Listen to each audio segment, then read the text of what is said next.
Why I choose ICT?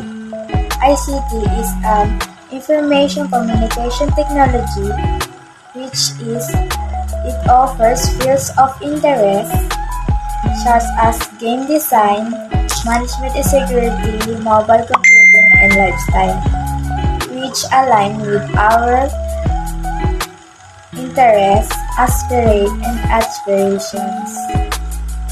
ICT helps us to communicate with world and more efficiently and effectively. It helps with innovation and thinking. ICT is one of the most significant ways to implement new systems and methods to make tasks easy. It makes everything more systematic and more transparent. And this is what we do in ICT.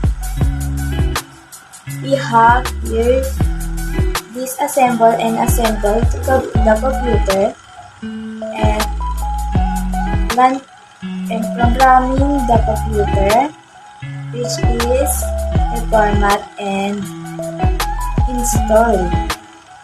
And we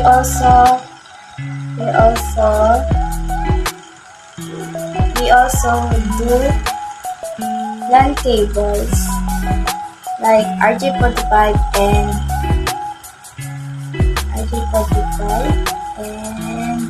patch panel. And we also do Java codes like HTML, C++, and gaming programs. And that's all. Thank you.